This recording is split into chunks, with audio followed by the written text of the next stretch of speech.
Olá, pessoal, tudo bem com vocês?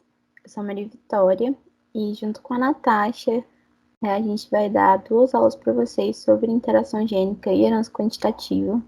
Nessa primeira videoaula, eu vou tratar com vocês um pouquinho sobre interação gênica e, na próxima, a Natasha vai falar sobre herança quantitativa e a gente vai finalizar resolvendo alguns exercícios com vocês. Inclusive, eles podem estar no fórum de avaliação que a professora Sandra vai passar. Então, assistam às aulas. Se não estiverem muito seguros com genética ainda, voltem e assistam as que passaram, assistam sobre primeira e segunda lei. É muito importante que vocês tenham todos esses conceitos já bem solidificados antes de entrar aqui nesses novos temas.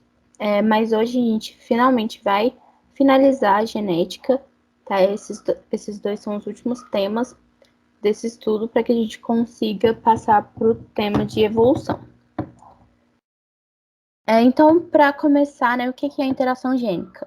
Como o próprio nome ele já remete, ele já diz, interação gênica vai ser quando os genes eles vão interagir para determinar uma característica. Então, isso pode acontecer com 2 ou mais alelos, mas aqui a gente vai se ater a estudar só aquelas que são mais simples, que ocorrem com 2 alelos, e esses alelos vão interagir, vão agir, e os dois juntos, essa interação que vai expressar a característica. Essa que é a diferença que tem da interação gênica para os postulados que a gente estudava lá nas leis de Mendel. Por exemplo, lá quando Mendel estudou as ervilhas, a gente tinha dois genes e 2 características diferentes, certo? A gente tinha as ervilhas, a gente podia caracterizar as ervilhas pelas cores, né, sendo verdes ou amarelas, ou pelo aspecto das ervilhas, elas podiam ser lisas ou rugosas. E a gente tinha um par de genes de alelos para cada uma dessas características, que é diferente do que acontece aqui na interação gênica. Um exemplo de interação gênica é o que acontece nas pelugens, nos pelos e em coloração de pelos, de penas da maioria dos animais, né? Porque coloração é uma coisa que geralmente envolve mais de um gene. E vocês vão ver com a Natasha também que coloração de pele, de olho de humanos também são mais de um gene. Lá em herança quantitativa, no caso. Mas aqui na interação gênica a gente fala muito sobre cor de pelo de alguns animais. E é o que acontece, por exemplo, com ratos e camundongos. A gente tem vários padrões de coloração de pelos, mas aqui no exemplo a gente tem 3, que é branco, cinza e marrom. E aí, em cada uma dessas características, seja branco, cinza ou marrom, vão ter mais de um gene agindo ali e eles vão interagir para expressar essa característica. Para entender melhor esse conceito, é bom a gente fazer isso na prática, né? E um exemplo que está muito disseminado, que está muito vivo na natureza de interação gênica, é o exemplo das cristas de galinha. Nas galinhas, a gente tem 4 padrões de crista. A gente tem a crista nós, que é esse primeiro padrão aqui, que é essa crista mais bonitinha, mais simplesinha. A crista rosa, que é essa daqui que é mais enrugada, né? A crista ervilha, que é essa daqui que parece uma folha. E a crista simples, que é essa aqui que é mais... que ela é maior do que as outras, né? Inclusive, se alguém souber por que os nomes são esses, né? Porque não condiz muito com o fenótipo, né? Com a forma que são essas cristas. Mas os nomes são esses. E aí, para essas cristas de galinha, a gente tem 2 genes que vão determinar esse padrão de forma das cristas, que são os genes R e E, né? E E. Então, a gente tem Rzão, Rzinho e Ezão, Ezinho, que vão determinar o padrão de forma das cristas. E cada uma dessas cristas ela vai ter um padrão de genótipo, ou seja, um padrão de alelos, para expressar a característica. Por exemplo, a crista rosa, que é essa primeira aqui. O padrão dela é esse aqui, Rzão, Ezinho, Ezinho. Então, vai ter que ter um R dominante, um Rzão maiúsculo, né? Com uma dupla recessiva, que é Ezinho, Ezinho. Então, o R vai ser dominante e a dupla Ezinho, Ezinho vai ter que ser recessiva. O que tiver aqui nesse espaço, não importa se for dominante ou recessivo, porque a gente tem aqueles padrões de dominância e recessividade. A gente sabe que esse Rzão aqui ele vai ser dominante tanto com a sua dupla ou com Rzinho. Então, ele pode ser Rzão, Rzão, Ezinho, Ezinho, ou Rzão, Rzinho, Ezinho, Ezinho. A crista aqui, o fenótipo que vai ser expressado vai ser o de crista do tipo rosa. Aqui na crista de tipo ervilha vai ser o contrário da tipo rosa. Aqui a dupla recessiva vai ser no alelo R, então vai ser Rzinho, Rzinho, e um alelo E dominante, que vai ser o Ezão. Então pode ser Rzinho, Rzinho, Ezão, Ezinho, ou Rzinho, Rzinho, Ezão, Ezão. Então, quando tiver esse padrão aqui de genótipo, o fenótipo vai ser o de crista ervilha. A crista nós, ela vai ser aquela que vai ser expressada quando tiver os dois alelos dominantes, tanto o Rzão quanto o Ezão. Quando aparecer um Rzão e um Ezão juntos em um gene, vai ser a crista nós. E a crista simples vai ser aquela em que todos os alelos vão ser recessivos. Então, ela vai estar em homozigote recessiva, aqui, ó, homozigose recessiva, Rzinho, Rzinho, Ezinho, Ezinho, que é esse daqui. E como que acontece isso na prática em um cruzamento, por exemplo? A gente sabe que em genética é muito importante a gente saber fazer o cruzamento entre indivíduos, e vocês já devem estar cansados de fazer cruzamento quando a gente estuda a lei de Mendel, mas nunca é demais, né, para a gente exercitar isso. Então, vamos simular aqui um cruzamento entre dois indivíduos de crista. Qual que é a crista que tem? Os dois alelos dominantes, Rzão e Ezão, crista nós. Então, a gente tem dois indivíduos com o mesmo genótipo, Rzão, Rzinho, Ezão, Ezinho. Então, essa daqui vai ser a nossa geração parental, ou seja, vão ser os pais, né, dos indivíduos que a gente vai fazer o cruzamento. Para fazer esse cruzamento aqui, a gente vai pegar, aqui, ó, entre si, pegar os dois, a gente vai pegar diferentes duplas de alelos, né? Então, a gente vai fazer aqui, ó, Rzão, Ezão, que vai ser essa primeira duplinha aqui, Rzão, Ezinho, tá aqui, Rzinho, Ezão, que tá aqui, e Rzinho, Ezinho, que tá aqui. Como o segundo indivíduo, ele é igual, né, o mesmo genótipo, então aqui também os resultados vão ser os mesmos. Então, vai ser isso daqui que a gente vai levar para o nosso quadrinho de Punnett para fazer o cruzamento. A gente tem aqui, ó, todas as duplas de alelos, uma aqui na vertical e uma na horizontal, e a gente vai fazer o cruzamento, como vocês sabem, dessa forma aqui, né? Aqui é a primeira linha com a primeira coluna, depois assim, depois assim, depois assim, até completar todo o quadrinho. E no final a gente vai ver qual que vai ser a proporção de cada uma das cristas que a gente vai ter. Então, ó, esse primeiro quadrinho aqui eu vou fazer com vocês, tá? Então, se vocês puderem aqui, ó, pausa esse vídeo, faz o quadrinho vocês mesmos, que eu vou fazendo agora um por um, e vocês só corrigem o que vocês já colocaram no quadrinho de vocês, porque é muito importante exercitar isso. Se fosse numa aula ao vivo, a gente faria todo mundo junto, mas como não é, infelizmente não foi possível ter essa aula, e eu estou gravando ela, eu peço, por favor, que vocês pausem e completem esse quadrinho antes de prosseguir. Tudo bem? Agora eu vou mostrar as respostas. Que é esse primeiro cruzamento, que é desse primeiro indivíduo, desse primeiro alelo, com esse aqui vai ser Rzão, Rzão, Ezão, Ezão, certo? Então, vamos continuar. Agora, a gente vai ter Rzão, Rzão, Ezão, Ezinho, desse outro aqui. Rzão, Rzinho, Ezão, Ezão. Rzão, Rzinho, Ezão, Ezinho. Rzão, Rzão, Ezão, Ezinho.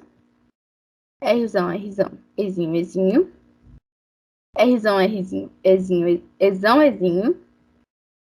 Rzão, Rzinho, Ezinho, Ezinho. Isso é quase um trava-língua, né, pessoal?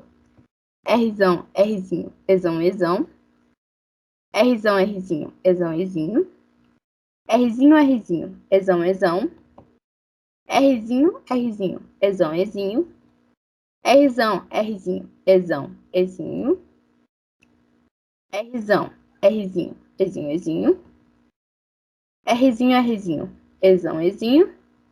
E por último, Rzinho, Rzinho, Ezinho, Ezinho. Que a gente completou aqui o quadro, espero que vocês tenham feito antes e que tenham acertado, ok? E agora, só pra gente ver A gente vai olhar cada um desses quadrinhos aqui, cada um desses genótipos, e vai associar aos padrões de Cristo que a gente já sabe. Primeiro, a gente pode começar procurando aqueles que vão ter cristanós, né? Que vai ser semelhante ao das... que vai ser igual, né? A Cristo vai ser igual a Cristo dos pais, que a gente vai ter que ter um R dominante e um E excessivo.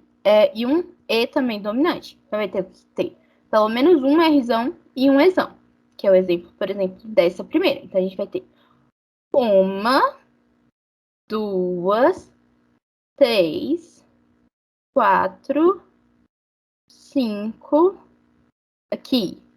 Não, né? Porque a gente não tem um Ezão, a gente tem uma dupla recessiva aqui.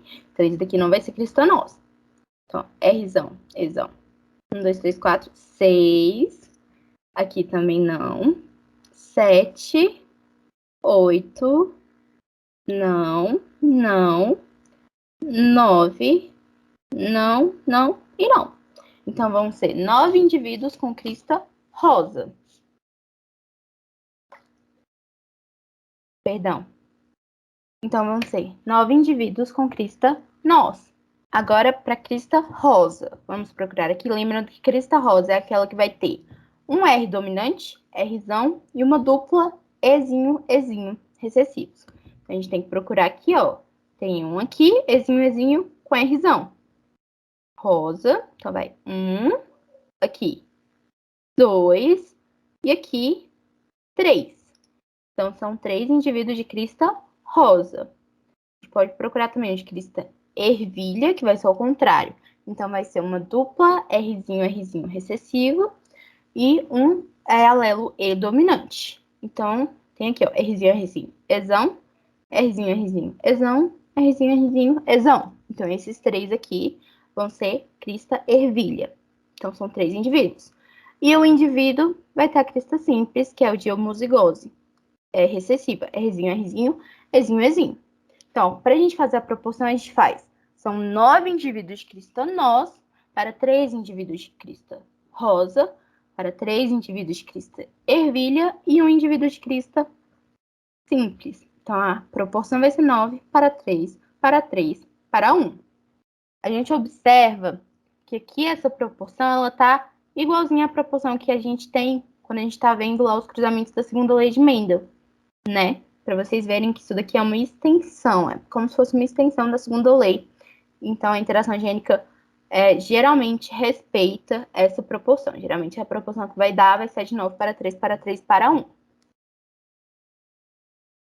E vocês podem observar, né, que como eu falei, aqui nesse caso das cristas de galinha vão ter 2 genes, que são os genes R e E, que vão interagir, eles estão interagindo para condicionar uma característica.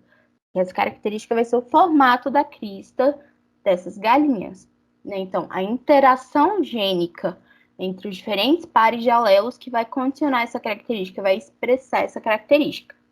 Okay? Então, esse é um caso claro e um caso de interação gênica.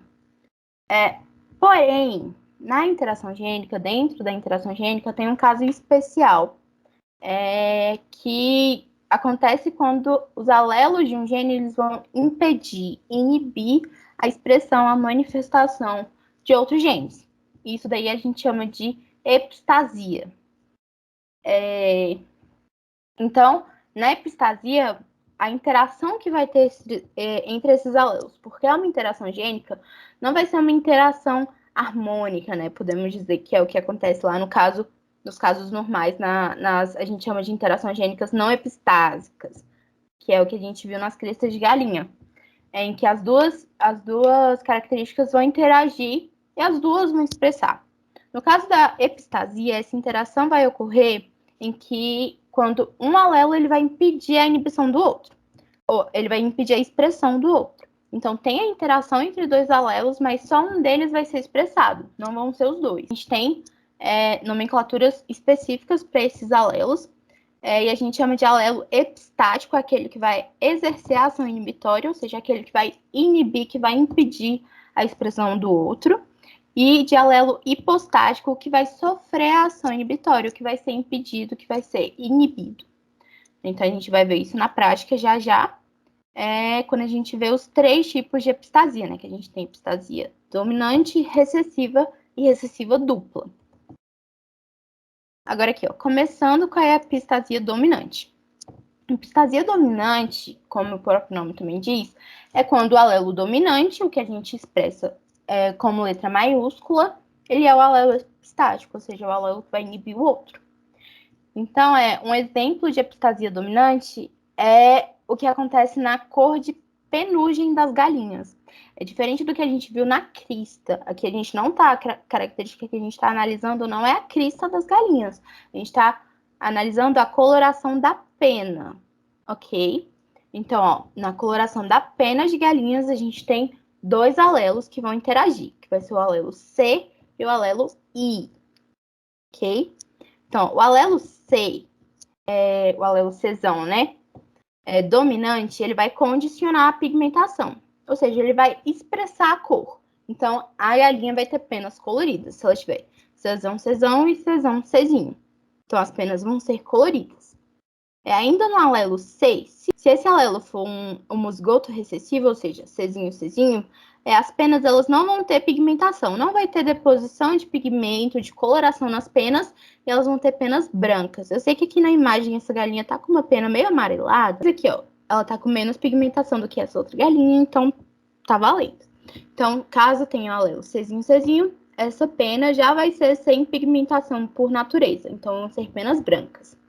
Mas, no caso dos alelos Czão para as penas coloridas, ainda vai ter um alelo epistático, que quando aparecer lá no genótipo o alelo Izão, ele vai impedir a deposição de pigmentos, de pigmentação na pena das galinhas, também elas vão ter as penas brancas.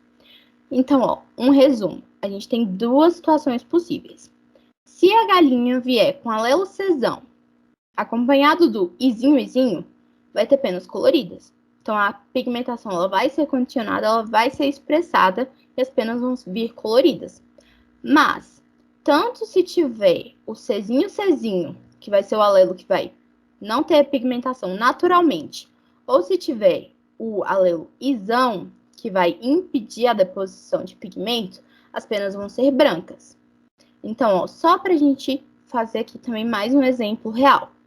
Dessa vez eu já deixei o quadro preparadinho aqui para vocês, só para a gente não ficar muito repetitivos fazendo cada um dos quadros aqui.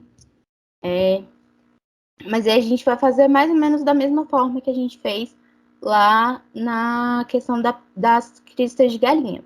A gente tem aqui 2 indivíduos heterozigotos puros, seja Czão, Czinho, Izão, Izinho. Nesse caso aqui, esses indivíduos, eles vão ser de que fenótipo? Eles vão ter penas brancas, certo? Porque mesmo que eles tenham esse Czão que vai condicionar, a gente tem o Izão que está impedindo que o C seja manifestado.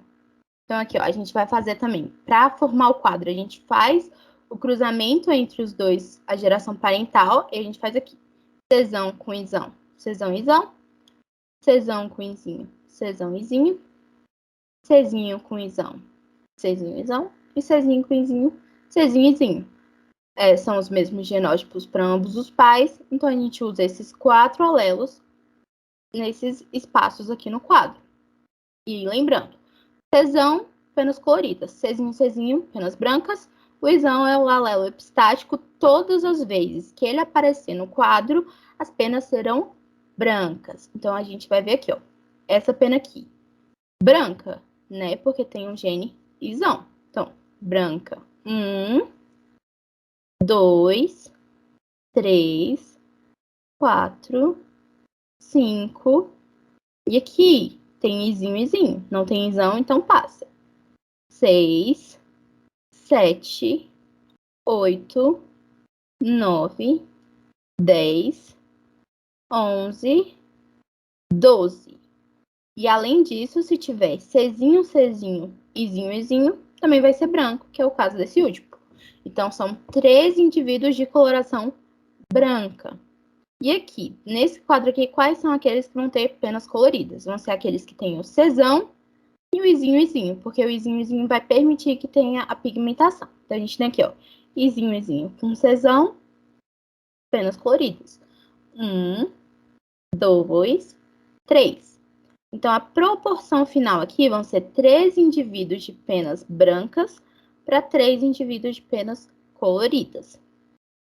Então, aqui, esse é um exemplo de epistasia dominante, porque vai ser o alelo dominante, o isão, que vai ser aquele que vai ser epistático, ou seja, ele que vai inibir a ação do outro alelo. Agora, quando o par de alelos recessivos, ou seja, aquele que a gente vem com letra minúscula, ele é o epistático, ele é aquele que vai inibir a ação do outro, a gente chama de epistasia recessiva. Aqui vai ter que ter a ação do par de alelos recessivos, porque respeita aquele padrão de dominância e recessividade que a gente já conhece. Então, quando tiver o par de alelos recessivos, esse alelo vai impedir a ação dos outros. Um exemplo disso a gente vê pelos de cachorros. A gente vê aqui, ó, nessa raça de labradores, ok? A gente vê que tem labradores de 3 tipos. A gente tem esse primeiro aqui, que são pelos marrons, ou chocolate, né? Esse aqui, que são os pelos dourados, que são mais amarelados, e os pelos pretos, ok?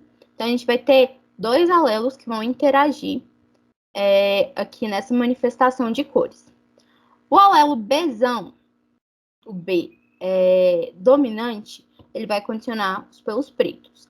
Então, se a gente tiver Bzão, Bzão ou Bzão, Bzinho, o cachorro vai ter pelos pretos.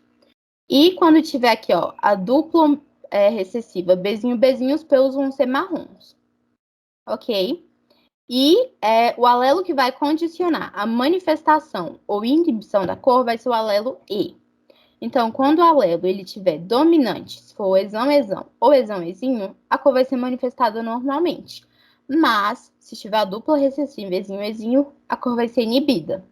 Então, ó, para que o cão tenha a coloração marrom, ele vai ter que ter Bzinho, Bzinho, porque é o que vai condicionar os pelos marrons, e vai ter que ter pelo menos um exão, porque esse alelo aqui ele vai permitir a manifestação da cor.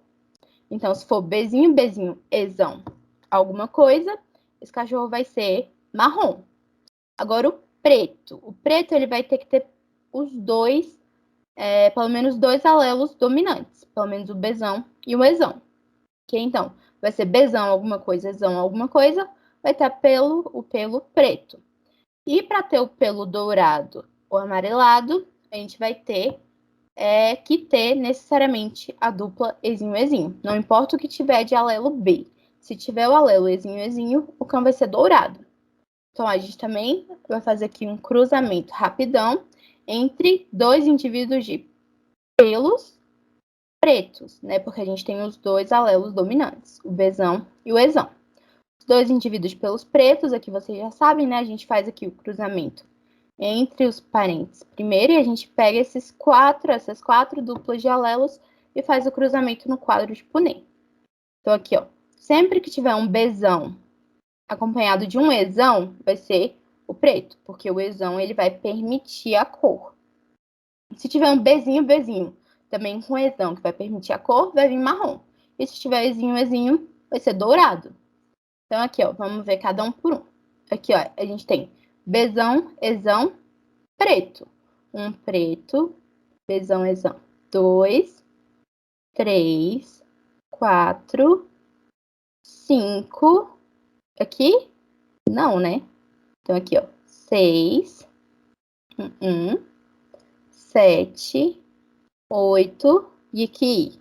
Não, tem que ter os dois dominantes, Bzão e exão. Aqui não tem. Então, ó, não, 9, não, não e não. Então, são 9 indivíduos de pelos pretos. Agora, para ter pelos marrons, a gente vai ter que procurar o quê? Bzinho, Bzinho com exão. Então, vamos lá, ó.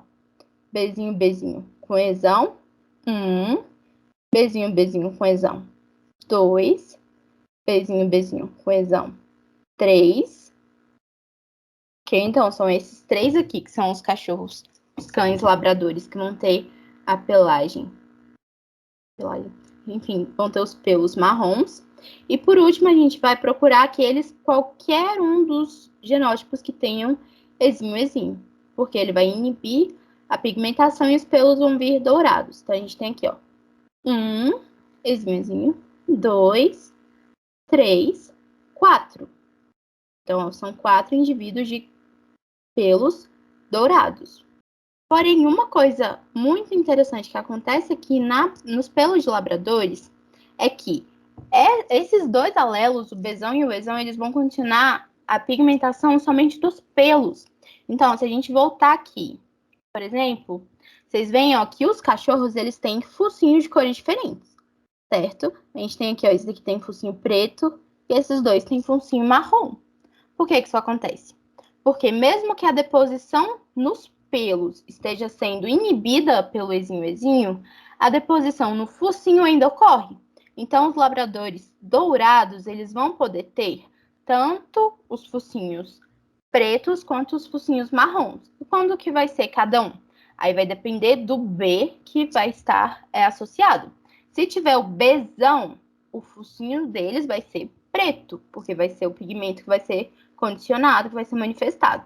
Se tiver Bzinho, o focinho vai ser marrom. Então, por exemplo, aqui no nosso quadro, a gente vai procurar ó, esse daqui, ó, Bzão, Ezinho.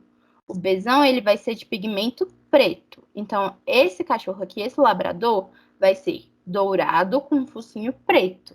Mas esse daqui, ó, ele vai ser dourado, porque tem o Ezinho, com focinho marrom, porque ele é Bzinho.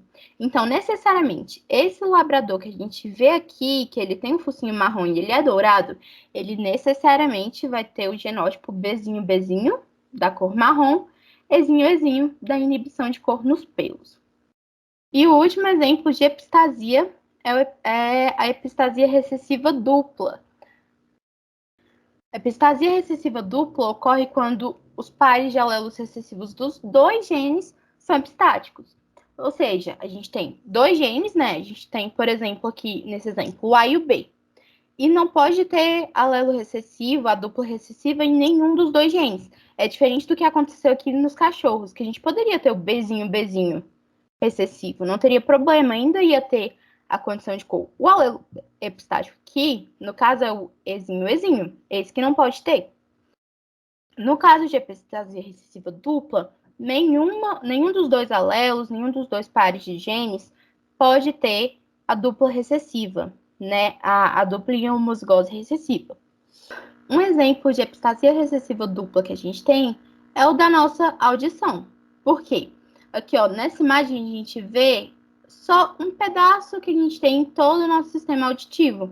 A gente tem várias coisas que que tem que estar funcionando perfeitamente para que a gente tenha a nossa audição muito bem. A gente tem aqui o canal auditivo, a gente tem a cóclea, a gente tem os nervos auditivos que vão levar lá para o nosso cérebro, que é onde a gente vai ter a interpretação dos nossos estímulos. A gente vai estudar isso quando a gente estiver vendo lá o sistema nervoso, lá no final do semestre. Mas, no geral, a gente tem várias estruturas que estão relacionadas com o funcionamento da nossa audição.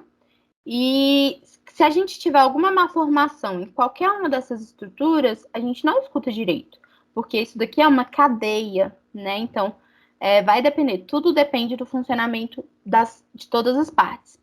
Então, ó, o gene A, ele vai condicionar o desenvolvimento embrionário de alguma estrutura importante na nossa audição, né? Seja ela a cóclea, seja ela o estribo ou os canais semicirculares, vai ter o desenvolvimento embrionário de alguma dessas estruturas. E B, por exemplo, é a formação do nervo auditivo. Então, vamos fingir que o A vai ser o desenvolvimento embrionário da cóclea. Ok? Então, quando a gente tiver o Azão, vai ter o desenvolvimento, o alelo A. Ele vai condicionar o desenvolvimento embrionário da cóclea. E o alelo B vai ser a formação, o desenvolvimento do nervo auditivo, que é esse aqui. Vocês podem ver que eles estão um do lado do outro, eles estão interagindo. E os alelos Azinho e Bzinho são alelos epistáticos, ambos. Então, não pode ter homozigoto nem no alelo A, nem no alelo B. Ok? Se tiver, vai ter alguma formação, má formação, ou na cóclea ou no nervo auditivo. Então, a pessoa, para ter uma audição saudável, ela tem que ser necessariamente ter necessariamente um Azão e um Bzão. Que ela não vai ter surdez ou nenhuma malformação, nenhuma dificuldade de audição. Mas se ela tiver ou Azinho ou Bzinho, ela vai ter surdez ou algum nível de dificuldade na audição. Porque se ela tiver o Azinho, a cóclea não vai ser formada, aqui no nosso exemplo, e o Bzinho, o nervo auditivo não vai ser formado. Então, isso vai atrapalhar o nosso sistema auditivo. Então, vocês conseguem perceber a diferença? Lá na recessiva, a gente tinha uma dupla recessiva, mas era de um alelo só. E já era de um alelo só. Do outro, se tivesse recessividade, não teria problema. Na epistasia recessiva dupla, qualquer um dos alelos que tiver em recessividade, tanto o A, o B, ou então se fosse 3 alelos, A, B e C, 4 alelos, tanto faz. Cada um que aparecesse Azinho, Bzinho, aparecesse essa recessividade, teria uma malformação e estaria em epistasia. Ou seja, esses alelos recessivos seriam epistáticos e iam inibir a ação correta desse gene. Ok? Então é isso, pessoal. Esse é o fim da nossa aula de interação gênica. Agora assistam a aula de herança quantitativa e de resolução de exercícios, porque é muito importante para a gente finalizar o conteúdo de genética. Qualquer dúvida que vocês tiverem, vocês podem mandar mensagem lá no sala de aula que a gente consegue ver, ou a professora passa, a professora também pode responder. Não se esqueçam de comparecer nas monitorias, porque é muito importante, ok? E até o nosso próximo encontro. Tchau, tchau.